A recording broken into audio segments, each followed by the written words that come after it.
할렐루야. 주 예수님 은혜 안에서 평안하셨습니까? 오늘은요 구약성경 출애굽기 1장부터 4장까지 말씀을 드리고자 합니다. 먼저 출애굽기 1장인데요 출애굽기 1장은 노예가 된 이스라엘의 백성에 대해서 말씀을 하고 있습니다. 창세기와 출애굽기 사이에는 약 400년간의 긴 침묵 시대가 있습니다. 출애굽기의 첫 장인 출애굽기 1장은 먼저 1절에서부터 7절까지 창세기 46장에서부터 애굽 이주의 1세대의 명단을 다시 기록을 함으로써 출애굽 시대의 역사와 믿음의 조상들의 역사를 단도직입적으로 연결을 시켜서 말씀을 하고 있습니다.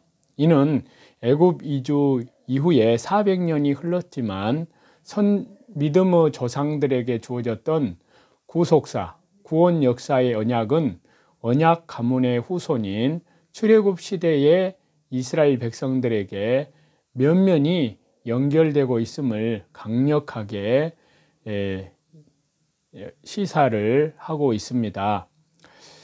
자, 그리고 이 출애굽기 1장은 8절에서부터 22절까지는 400년이 지난 시점에서 이스라엘 백성이 노예화되어 있는 고통스러운 현실을 고발해서 기록을 하고 있습니다. 또한 이집트의 강력한 탄압과 민족의 말살 정책에도 불구하고 이스라엘 민족이 번성을 계속했음을 보여주고 있습니다. 자, 이것은 먼저 창세기 15장에서 미리 하나님께서 아브라함에게 예고하신 그 말씀하신 대로 여러 믿음의 조상에게 거듭 언약이 된 민족의 번성과 출애굽의 약속이 이루어질 시기가 되었음을 제시하는 말씀이라고 할 수 있습니다. 또한 이스라엘이 역사적으로 이집트의 공신 그런 민족이었지만 이제 부당하게 노예화된 것을 부각을 시켜서 말씀을 하고 있는 것은요, 앞으로 진행될 출애굽을 통한 하나님의 구원 역사는 역사적 정당성을 가진 것임도 미리서 보여서 말씀하신 것이라고 할 수 있습니다. 또 한편으로 전체적으로 언약 백성이 타국에서 다른 나라에서 노예가 된 것은 성도가 이 세상에서 죄에 얽매여 있는 것의 상징의 모습일 수도 있다는 사실입니다. 출애굽기 2장에 대한 말씀인데요. 자, 2장에서는 이제 해방자 모세가 등장하는 내용을 말씀하고 있습니다. 출애굽은 애굽에서 구출이 된 구원을 받은 것은 결국 노예 민족의 집단 해방이라는 극적 사건을 통해서 구약 시대의 구원 역사의 주역이 될 이스라엘 민족을 태동을 시키시는 위대한 구원 역사의 한 그런 놀라운 사건이라고 할 수 있습니다. 그래서 출애굽기 2장은요 그 놀라운 구원 역사의 한 시대에 하나님의 종으로서 이스라엘 민족을 해방시키고 또 지도자 모세가 하나님에 의하여 예비되는 그러한 모습입니다. 자, 아기 모세의 위기와 구출, 그리고 청년 모세의 미디안 도피와 목자 생활 등이 간략하게 기록이 되어서 모세의 출생에서 모세 80세 될 때까지의 사적을 간략하게 요약해서 말씀해 주고 있습니다.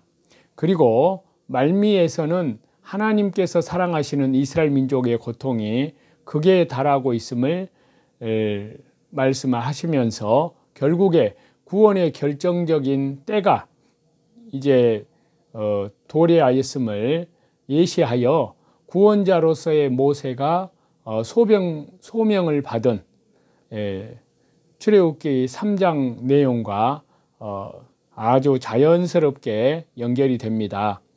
출생 즉시에 죽을 수밖에 없는 상황에서 태어난 모세가 오히려 핍박자의 손에서 왕자로서 양육이 되는 그러한 말씀은 구원 역사를 진행하시는 하나님의 섭리의 오묘하심과 또 하나님의 놀라운 역동성을 느끼게 합니다.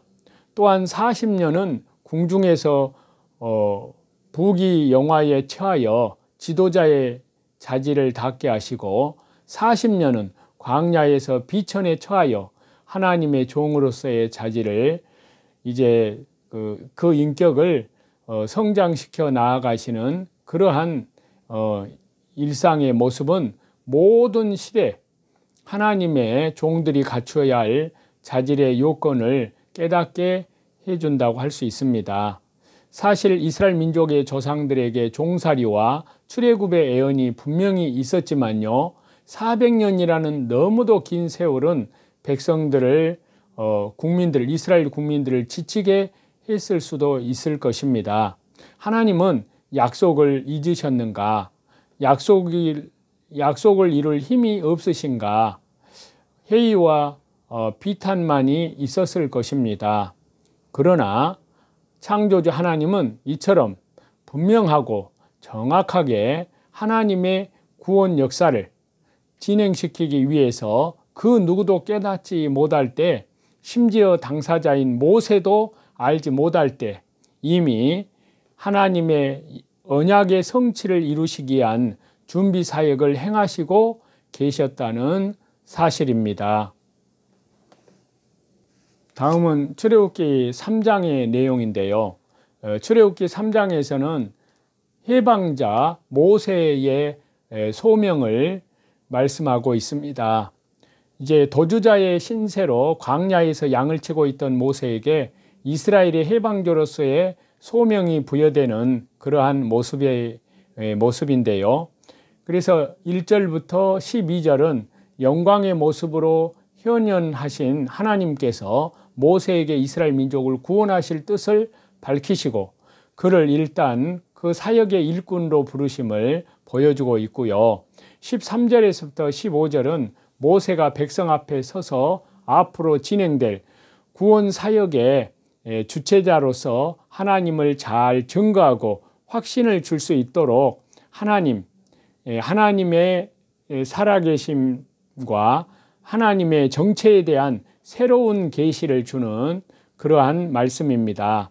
끝으로 16절부터 22절에서는 하나님께서는 모세에게 민족의 해방 사역의 구체적인 방법을 일러주시고 그것이 이루어질 과정을 미리 예언적으로 보여서 말씀해 주고 계십니다. 낮고 비천한 지경에 처한 자를 세우셔서 출애굽이라는 위대한 구속사적 사건의 지도자로 삼으시는 창조주 하나님의 섭리의 의미는요, 깊이 묵상할 필요가 있습니다. 또한 이 출애굽기 3장과 그 다음에 출애굽기 4장은 모세가 이스라엘의 해방자가 된 것은 그가 원했거나 스스로 능력이 있어서 된 것이 아니라 오직 하나님의 부르심과 하나님의 붙들어 주심에 의해서 된 것임을 강조하고 있습니다. 자, 인간적인 관점으로는 모세는 이스라엘 민족의 영웅이나 그에게 앞서 성경적인 관점으로는 하나님의 구원 역사의 종인 것입니다. 하나님은 모세에게 이런 구속사적 소명을 주시면서 하나님은 여호와요 아브라함과 여러 믿음의 조상들 곧 이스라엘 민족의 조상들과 언약을 맺으셨던 분으로 자신을 계시하시고 있는데요. 이는 하나님께서는 영원 전부터 스스로 계신 분 여호와 하나님으로서 이미 출애굽의 구속의 사건을 예정하셨던 바로 그분임을 설명하고 있습니다. 또한 이스라엘 민족의 조상에게 언약과 예언을 통해서 출애굽의 사건을 미리 보여주셨던 바로 하나님이시기도 함을 보이신 것입니다. 따라서요, 출애굽의 사건은 인간 역사에 따라 우연히 발생하는 것이 아니라 창조주 하나님의 미리 계획하신 의지에 따른 사건인 것입니다. 자, 이러한 내용은 아주 중요한 사실인데요. 왜냐하면 역사는 역사를 초월하신 창조주 하나님 한 분에 의하여 인간의 구원을 목적으로 진행되는 것이기 때문입니다. 모든 사건은 각각 떨어진 몇 개의 우연한 사건이 결단코 아니라 태초부터 종말까지 긴밀하게 상호 연결된 사건이라는 것이 성경이 말해주는 구원 역사의 기본 진리이기 때문입니다. 그 다음에 출애굽기 4장은요, 해방자 모세의 이집트, 애굽의 귀향이라고 할 수 있습니다. 그것을 말씀하고 있는데요. 먼저 출애굽기 4장의 전반부 1절부터 17절까지는 소명에 대한 확신을 갖지 못하는 모세를 하나님께서 강하게 붙들어 주심을 보여주고 있고요. 여기에서 하나님은 하나님의 종에게 명령만 주시는 것이 아니라 확신과 위로까지 주심이 드러납니다. 그리고 13절, 14절에서 보면은 거의 불신의 위험 수위에까지 오른 모세의 나약한 불안함을 적나라하게 기록을 하고 있고요. 이는 민족의 해방자 모세를 인간적 관점에서 미화를 하지 않고 구속사의 한 종으로서 인간적 약점이 있었지만 하나님의 붙들어 주심으로 소명을 완수할 수 있었음을 사실대로 보여주는 성경의 진실성을 보여주는 그러한 한 단면, 그러한 말씀이라고 할 수 있습니다. 한편으로 후반부 18절부터 31절까지는요, 모세의 애굽의 귀향과 장로들 회의를 통해서 모세가 해방자로서 이스라엘의 민족의 지도자의 위치에 공식적으로 부상하게 되는 과정을 기록을 하고 있습니다. 귀향 도중에 모세가 겪은 특이한 체험이 있는데요. 24절부터 26절이에요. 이것은 앞으로 생사를 초월하여 소명을 수행해야 할 모세를 연단시키기 위한 것이었다는 사실인데요. 이는 하나님의 종으로서의 위대한 구속사의 주역으로 일할 사명자는 사소한 의무라도 하나님 앞에서 온전히 치러야 함을 보여주고 있습니다. 또한 모세가 이스라엘의 지도자로 부상하면서 자신의 공적인 능력을 내세운 것이 아니라 자신에게 소명과 이적의 능력을 주신 여호와 하나님의 존재를 분명히 부각시킨 사실은 구속사에 대한 하나님의 주도권에 대한 하나님의 절대 주권에 대한 인정이었습니다. 이는 구속사에서 종에게 요구되는 아주 바르고 올바르고 선한 통찰에서 우러나온 것이었다는 사실을 말씀하시고 있습니다. 그리고 본문으로는요, 출애굽기 4장 18절에서 31절 말씀을 잡았는데요. 자, 여기 말씀에서는 출애굽을 위해서 애굽으로 보내진 모세를 말씀해 주고 있습니다.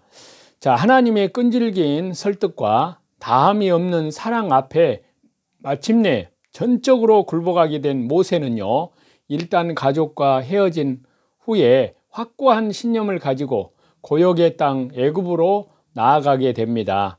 이때 하나님은 모세를 위해 대언자 역할을 할 그의 형 아론을 그곳에 준비해 두셨고요. 그의 절대적인 지지자인 동족 히브리인들의 뜨거운 환영을 준비해 두셨습니다. 자, 이와 같이 하나님은 하나님의 종들에게 사명을 맡기실 뿐만이 아니라 그 사명의 성취를 위해서 모든 필요를 친히 예비하시는 분이십니다. 그렇기 때문에요, 주님의 일꾼들에게는 비록 미래가 참담하고 실망스럽게 보인다 할지라도 말씀하시며 그에 따라서 미리 준비하시는 하나님을 절대 신뢰하는 믿음과 자신의 제한된 이성과 의지를 이제 접고 하나님의 뜻에 온전히 따르는 순종이 무엇보다 요청된다 할 수 있습니다. 그러니까 여기에 말씀은요, 준비된 모세를 말씀하고 있는데요. 자, 이를 이루기 전에 준비된 자세가 필요합니다. 준비 없는 일은 열매 없는 결과를 낳게 되기 때문인데요. 무모한 일을 무턱대고 시작하다가 낭패를 당하는 것만큼 어리석은 일은 없습니다. 특히 복음의 사역자는 준비 없이는 불가능합니다. 만약 준비 없이 열정만 가지고 일을 하다가는 이내 실패를 경험하게 되고 낙심할 것입니다. 그래서 여기 본문을 보시게 되면 모세가 하나님의 부르심에 응하는 그러한 장면이 나오는데요. 그러나 모세는 준비된 자의 모습으로 나타납니다. 자, 이러한 준비가 있기까지 몇 가지의 과정이 있었는데요. 첫 번째가 인내의 시간이 있었습니다. 두 번째는 교제의 시간이었습니다. 세 번째는 성결의 시간이 있었습니다. 먼저 첫 번째, 인내의 시간이 있었는데요. 모세는 하나님의 일꾼으로 준비되기까지 인내의 시간이 있는 가운데 이는 광야에서 오랜 시간 동안 지내오면서 준비된 것입니다. 이 오랜 시간 동안 그의 인격과 마음이 다듬어졌을 것이고요. 이처럼 하나님의 사역자로서의 성품을 갖추고 마음의 자세를 갖추기까지는 인내의 세월을 필요로 하는데요. 저와 여러분, 우리는 성급하지 않느냐 하는 겁니다. 하나님의 때를 기다리지 못하고 성급한 판단으로 일을 계획하지는 않는지요. 그러나 일을 이루시기 전에 사람을 다듬어 나가시는 하나님의 방법을 저와 여러분, 우리는 깨달아야 될 줄로 믿습니다. 즉, 하나님께서 이제 가라 하기까지 인내로 기다려야 한다는 것입니다. 두 번째는요, 준비된 모습 가운데 교제의 시간이 있었다는 사실입니다. 준비되기 위해 무조건 인내함으로 꾹 눌려 지내라는 것은 성경적인 것이 아닙니다. 오히려 긴 시간을 통해서 하나님과 교제하면서 지낼 때 사역자로서의 참된 준비가 되는 것입니다. 모세는 광야에서 수많은 시간들을 보내면서 자신의 어리석음을 생각을 했을 것입니다. 그리고 하나님의 약속을 묵상을 했을 것이고요. 이러한 교제의 시간이 있었기 때문에 그는 하나님의 부르심의 음성을 들을 수 있었습니다. 이제 하나님은 친밀한 관계로 다가오셔서 모세와 교제하기를 원하십니다. 하나님은 이러한 교제를 통하여 모세를 준비시키시고요. 이런 사실을 인식하는 것은 매우 아주 중요합니다. 오늘날 많은 사람들은 하나님과의 교제가 무엇인지도 모르는 채 일부터 먼저 시작을 합니다. 그래서 그들은 자신의 생각대로 일을 시작합니다. 그리고 그 일에 만족합니다. 그러나 하나님의 일을 하는데 하나님을 빼놓고 인간들만 하는 것은 아무 의미가 없습니다. 하나님의 일은 하나님께서 시작하시고 지시하시기 때문입니다. 그렇기 때문에요, 저와 여러분, 우리는 하나님과 교제, 즉 말씀과 기도, 기도와 말씀이 교제하는 것이 절대적으로 필요한 겁니다. 그러한 시간이 필요하다는 것입니다. 이처럼 하나님과 교제하는 시간을 가질 때 일의 시작과 내용들을 알려주시기 때문입니다. 세 번째는 성결의 시간이 있었습니다. 사역자로서의 준비되기 위해서 인내의 시간과 하나님과의 교통, 즉 말씀과 기도와 말씀의 시간이 있어야 한다고 말씀을 드렸고요. 또한 여기에 성결한 삶이 준비되어야 할 일을 시작할 실제적 준비가 된 것입니다. 성결해야 한다는 것은 완전한 삶의 준비가 있어야 함을 의미하지는 않습니다. 단지 일을 시작하기 전에 하나님 나라의 백성으로서의 구별된 삶의 자질을 지녀야 한다는 의미입니다. 모세가 자식에게 할 일을 시행해야 할 이유가 여기에 있었습니다. 이제 공식적으로 하나님의 사역을 시작하기 전에 자신에게 소속된 모든 것을 새롭게 해야 할 필요가 있는 것입니다. 저와 여러분, 우리는 사역자로서의 이러한 성결의 시간을 가져야 될 줄로 압니다. 저와 여러분, 하나님의 일은 이처럼 든든한 준비가 필요합니다. 그런데 어떤 사람들은 이런 준비를 등한시합니다. 단지 자신의 열정 하나로만 모든 것을 할 수 있을 듯이 덤벼듭니다. 그러나 하나님의 일은 하나님의 정하신 시기와 하나님의 방법이 필요한 것입니다. 그렇기 때문에요, 하나님의 사역자는 준비시키시는 하나님의 손길을 의지해야 한다는 사실입니다.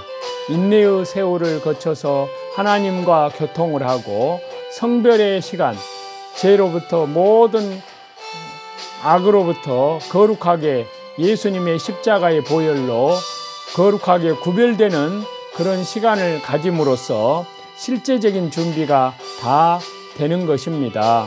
저와 여러분, 우리는 이러한 준비를 모든 삶 가운데 하루하루를 신실하게 자기를 부인하고 자기 십자가를 지고 말씀과 기도로, 또 밖으로는 이뤄진 영혼들에게 복음을 전파하는, 다시 재림하시는 주님을 향하여서 믿음으로 신실하게 나아가시는 저와 여러분이 다 되시기를 우리 주 예수 그리스도 이름으로 간절히 축원합니다.